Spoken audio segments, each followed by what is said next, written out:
September 11th, 1967. The Sands Hotel and Casino. 3:47 a.m. Frank Sinatra is behind the wheel of a golf cart, tearing through the casino lobby. His tuxedo's unbuttoned. His eyes are wild. Tables crash. Glass shatters. Chips fly everywhere. Carl Cohen, the casino boss, is running toward him.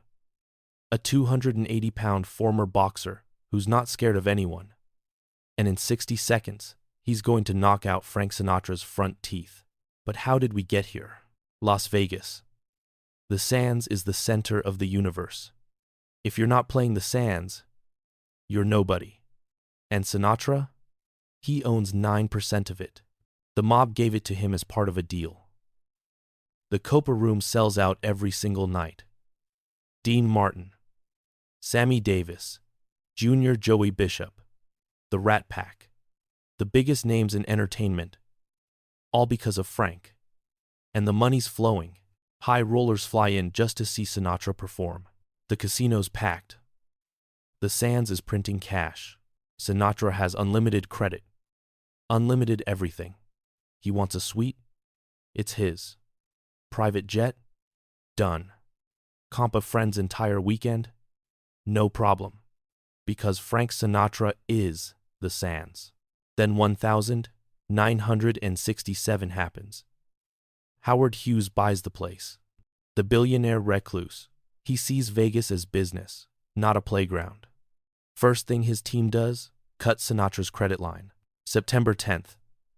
Sinatra walks into the casino office, asks for his usual marker. The manager, young guy in a cheap suit, looks at his clipboard. "I'm sorry, Mr. Sinatra. Your limit's now 10,000. Silence. Then, "I built this place. And you're telling me I can't get a marker? Those are Mr. Hughes' orders, sir." Sinatra leans across the desk. "Tell Hughes to say it to my face." The manager shakes his head. "Mr." Hughes doesn't come to the floor. Sinatra walks out. Dean Martin's in the lounge, watching. "Frank, let it go." Sinatra stops. "Let it go? They disrespected me in my house." Dean sets down his bourbon. "It's not your house anymore. Hughes owns it now. I don't play by anyone's rules." He walks to the casino floor. It's 2 a.m. Tables packed. Everyone's watching. Because when Frank Sinatra's angry, the whole room feels it. Then he sees it. A golf cart. Parked near the employee entrance. Keys in the ignition. Dean sees it too. Stands up. Sinatra sits in the cart. Starts the engine. And hits the gas. The golf cart tears through the lobby. Tables flip. Slot machines crash. A roulette wheel rolls across the floor. Sinatra's foot is down. He's not stopping. Security guards dive out of the way. Dealers abandon their posts. High rollers grab their chips and run. Because this is Frank Sinatra. And when he loses control, the building shakes. Carl Cohen's in his office counting the night's take when his phone rings. Security. "Mr. Cohen, get down here now." He doesn't ask questions. Down the elevator, through the hallway. And when he hits the casino floor, he sees it. Sinatra. Golf cart. Destruction everywhere. Cohen walks straight at him. Sinatra kills the engine. Steps out. Adjusts his cufflinks like nothing happened. "Carl. Good to see you." Cohen's face is red. "What the hell are you doing?" "What the hell are you doing?" Sinatra smiles. That dangerous smile. "Making a point. You just destroyed half my lobby." "Your lobby?" "I own 9%, Carl." "That makes it mine too." "Your lobby and 9%. Carl, that makes it mine too." Cohen shakes his head. "Not anymore. Hughes owns it." And he says, "Your credit's cut." So it's cut. You're really gonna stand there and tell me that? After everything I did? I don't care what you did. Rules are rules. Sinatra grabs a crystal ashtray from a nearby table. Heavy. Expensive. Holds it up. You think Hughes scares me? You think you scare me. Cohen doesn't move. Put it down. Sinatra throws it, not at Cohen, at the mirror behind the bar. Glass explodes. The bartender ducks. Patrons scream. Cohen just stands there. Sinatra's breathing hard. I made this place. Me. And you're gonna tell me I don't get respect? Cohen steps forward. You want respect? Act like you deserve it. Sinatra swings. Wild right hook at Cohen's jaw. But Cohen's faster. He catches Sinatra's wrist, twists it, and slams his fist into Sinatra's face. Crack. Blood erupts from Sinatra's mouth. 2 teeth hit the floor. Sinatra stumbles, falls, lands hard on the marble. Dead silence. Because nobody in Vegas history has ever knocked out Frank Sinatra. Cohen stands over him. You're done here. Pack your bags. Sinatra spits blood, looks up with murder in his eyes, but says nothing. Just gets up slowly, wipes his mouth, walks to the exit. Dean Martin's watching from the lounge. Doesn't help. Doesn't intervene. Just shakes his head. I told him not to push Carl. Dean. Dean Martin's watching. Sinatra stops at the door, looks back at the casino. Next morning, every newspaper in America runs it. Sinatra brawls with casino boss. Photos of blood on the floor. Broken glass. Missing teeth. The Sands tries damage control. A misunderstanding. But everyone knows the truth. Frank Sinatra just lost his empire. And Carl Cohen became a legend. September 12th. Morning. Sinatra's in his suite. Ice pack on his jaw. 2 teeth missing. His lawyer's on the phone with the Sands. His publicist's drafting statements. But Sinatra just stares out the window at the Vegas Strip. Silent. Dean Martin knocks. Walks in with coffee. Black. Sets it down and sits. You gonna say something? Dean asks. Sinatra doesn't look at him. What's there to say? How about I screwed up? Sinatra turns, face swollen, bruised. I didn't screw up. They disrespected me. Dean leans back. Frank, you drove a golf cart through their lobby. You threw an ashtray. You swung at Carl. What did you think would happen? I thought they'd remember who I am. They do remember. That's the problem. Hughes doesn't care. He's got more money than God. And Carl's old school. You swing, he swings harder. Sinatra picks up the coffee. So what now? I walk away? Pretend this place doesn't owe me everything? Dean sighs. Yeah, that's exactly what you do. Because if you stay, you'll lose more than teeth. You'll lose your reputation. My reputation's built on not backing down. No, it's built on being smart. This wasn't smart. This was ego. Sinatra slams the cup down. Get out. Dean stands. Doesn't argue. Walks to the door. Stops. Sammy called. Joey too. They want to know if the Rat Pack's done. Sinatra looks at him. Dean shrugs. I think you just burned the only stage we had. He leaves. 3 days later, Sinatra checks out.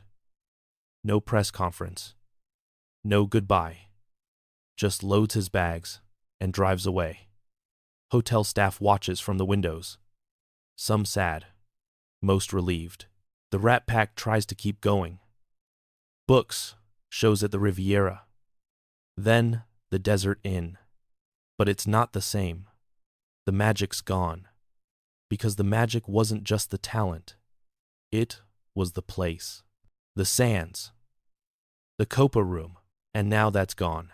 6 months later, Sammy Davis Jr. gives an interview. Reporter asks, "What happened to the Rat Pack?" Sammy smiles. Sad. "Frank happened." "What do you mean?" "Frank's the kind of guy who'd burn down a building just to prove he could. The Sands was his building. So when they took it away, he made sure nobody else could have it. But he didn't burn it down." Sammy laughs.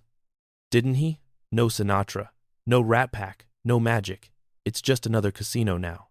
Frank didn't need matches, he just needed to leave." And he's right. After Sinatra left, the Sands started dying. Slowly. Attendance dropped. Copa rooms stopped selling out. By 1996, the Sands was demolished, imploded, turned to dust. Sinatra watched it on TV from Palm Springs. Didn't say a word. Just poured Jack Daniels. Raised his glass to the screen. Dean called that night. "You see it?" "Yeah." "How do you feel?" Sinatra sipped. "Like, I won." But here's what nobody talks about. The real reason Sinatra lost it that night. It wasn't just the credit line. It wasn't just Hughes. It was something deeper. Something that had been building for years. The same year Sinatra got his 9% of the Sands. That's also the year JFK was running for president. And Sinatra was all in. He campaigned for Kennedy, raised money, threw parties, used his mob connections to deliver votes in Chicago, West Virginia, places where elections were won with cash-filled envelopes. Sinatra believed in Kennedy. More than that, he believed Kennedy believed in him. When JFK won, Sinatra thought he'd earned a seat at the table, the inner circle.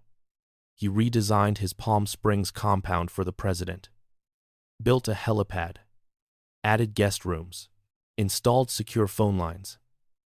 Kennedy promised he'd visit. March 1962. Kennedy's scheduled to stay at Sinatra's place. Frank's telling everyone. Dean, Sammy, the press. "The president's coming to my house." Then Peter Lawford calls. Kennedy's brother-in-law. 2 weeks before the visit. "Frank, there's a problem." "What problem?" "Bobby Kennedy. He's advising the president not to stay with you." Silence. "Why?" "Your associations." Sam Giancana. "The FBI's watching you. Bobby thinks it's a bad look." "So where's he staying?" Lawford hesitates. "Bing Crosby's place." Bing Crosby. Sinatra's rival. A Republican. A guy who never lifted a finger for Kennedy. And Kennedy's choosing him. Sinatra hangs up. Walks to his backyard. Looks at the helipad. The guest rooms. Everything he built for a president who just turned his back. He picks up a sledgehammer and starts swinging. The helipad? Destroyed. The guest rooms? Torn apart. His staff watches in horror. Nobody speaks. Because when Sinatra's angry, you don't get in the way. That's the moment everything changed. Because Sinatra believed loyalty mattered. That if you did right by people, they'd do right by you. But Kennedy taught him different. Power doesn't care about loyalty. It only cares about what's useful. And when you're not useful, you're gone. So when Hughes cut Sinatra's credit in 1967, it wasn't about money. It was about being discarded. Again. By people who didn't earn their empires. Who just bought their way in. Hughes never set foot in the Sands. Never performed. Never brought crowds. He wrote a check and thought that made him king. And Sinatra? He spent years building that place, making it the center of entertainment. The golf cart wasn't a tantrum. It was a statement. You can take my credit. You can take my ownership. But you will not take my respect. Except they did. Because in Vegas, money talks louder than talent. Dean understood. That's why he walked away. The game had changed. Vegas wasn't about performers anymore. It was about corporations. Bottom lines. Sinatra never forgave Dean for that. They stayed friends. Publicly, but privately, there was a crack that never healed. And they were crack that never healed. And friends. Sinatra vs. Sands Casino, Part 5/5. Frank Sinatra's final concert tour. He's 79. His voice isn't what it used to be. He forgets lyrics, misses cues. But the crowds still come. Because he's Sinatra. Backstage in Los Angeles, a reporter asks about the Sands. 28 years later. Ancient history. Mr. Sinatra, do you regret what happened that night? With Carl Cohen, Sinatra's getting makeup touched up, doesn't look at the reporter, just stares at himself in the mirror. Regret? Kid, I don't regret a damn thing. But you lost the Sands. The Rat Pack. Some say it was the beginning of the end. Sinatra smiles. Dangerous smile. Some people are idiots. So you think you won? I made my point. That's all that mattered. But what was the point? What did you gain? Sinatra finally looks at him. Respect. You don't let people disrespect you. Ever. Not for money. Not for power. Not for anything. Because the moment you let them walk over you, you're done. You become just another guy begging for scraps. But you lost your ownership. Your credit. Your stage. I lost a building. I didn't lose me. That's the difference. Hughes thought he could buy the Sands and control it. But he couldn't. Because the Sands wasn't the building. It was me. When I left, the soul left. You saw what happened. The place died. Slowly. But it died. Without Sinatra, the Sands was just another casino. And Carl Cohen? The smile fades. Carl did what he had to do. I respect that. I don't like it. But I respect it. He was protecting his boss. I was protecting my pride. We both drew blood. If you could do it again, would you change anything? Sinatra stands. Adjusts his tie. Every day I'm glad I didn't walk away. The reporter calls after him. One more question. If you could do it over, what would you change? Sinatra stops. Doesn't turn. I'd have swung harder. All different. The audience erupts as he steps into the spotlight. 79 years old. Teeth replaced decades ago. Body failing. Voice cracking. But still, Sinatra. Still the guy who drove a golf cart through a casino because someone told him no. The band starts. My way. Always my way. The song Sinatra claimed to hate but sang every show. The song that defined him. And as he sings, you see it.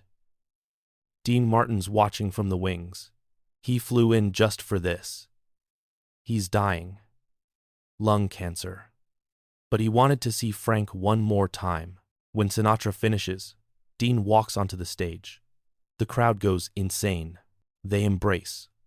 Two old men who conquered the world together, who fought, who fell apart, who found their way back. Dean whispers, "You ever gonna admit I was right? About the Sands?" Sinatra grins. "Not a chance." "Pally." Dean laughs. "Didn't think so." They stand there under the lights. And for a moment, it's 1,960 again. The Rat Pack. The Sands. The glory days. But only for a moment, because Sinatra was right. Not about the fight. Not about the golf cart. But about respect. Frank Sinatra refused to be forgotten. Refused to be replaced. The Sands was demolished in 1996. Imploded. Gone. Erased like it never existed. But Frank Sinatra? He's still here. In every song. Every story. Every legend about a guy who did it his way and didn't apologize for anything. September 11th, 1967. The night Frank Sinatra destroyed the Sands. Or the night the Sands destroyed itself by forgetting who built it. Depends on who you ask.